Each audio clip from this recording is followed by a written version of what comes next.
Neso ke o dumedisa ka lebitso la Morena Jesu.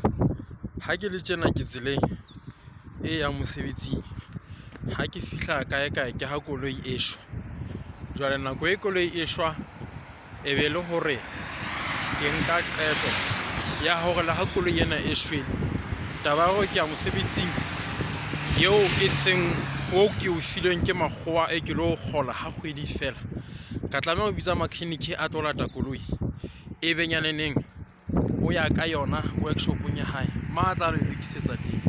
Hoba jwale nna nako ya ka ya mosebetsi se otle, wa bona ke tsamaya ka maoto wa bata serame sena na se kotsi haholo.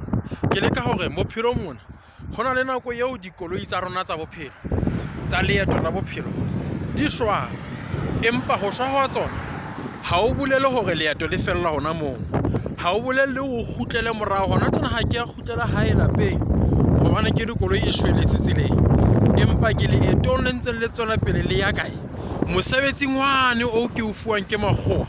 Hobane ha nke se ke mosebetsing o leeto la ka la salary le tlo ba le mathata, ha kgwedi fela ke tlo ba le mathata mosebetsing ka lebaka la ho se ikobele molao. Jwale ke leka hore wena hoseng mona ha re le lefatshe mona re le etelle ya lehodimong, mme lehodimong moo re yang teng hona le moputso o Modimo a o behetseng ba mo tshepang, hona le moputso o Modimo a o behetseng ba tla hlola dikoloi tsa bophelo di shwele, dikoloi tsa tseleng tse re isang pele di shwele. Hona le dikoloi tseo re di sebedisang bakeng sa ho phetha mosebetsi wa Modimo lefatsheng lena hore re tla nne re kgone ho tswela pele. Ba bang dikoloi tsa rona ke mesebetsi moo re tholang disalary, ba bang dikoloi tsa rona ke ditjhelete, ba bang dikoloi tsa rona ke maemo a mangata a fapaneng ao re kopanang le ona bophelong bona a re thusang ho tswela pele. Empa le ha dikoloi tseo di ka tsa kgathala tseleng, tsa shwa tseleng, leeto la rona le tswela pele. Ha re felle mona le Modimo, empa re tswela pele.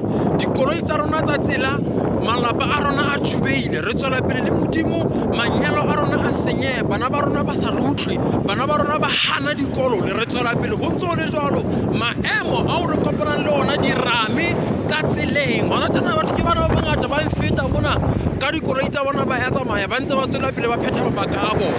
Ha ke tlo sitisa ho phetha mosebetsi ho ya mosebetsing wa ka, hobane nna ke re ya ka koloi e shweletse tseleng ebile le mathata tseleng. Ka tsela e tshwanang o keke wa emisa ho sebeletsa Modimo, hobane hore wena lenyalo la hao le bile le mathata tseleng, bophelo ba hao bo bile le mathata tseleng, mesebetsi ya hao e felletse tseleng.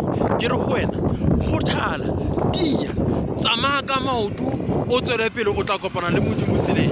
Modimo ke eo.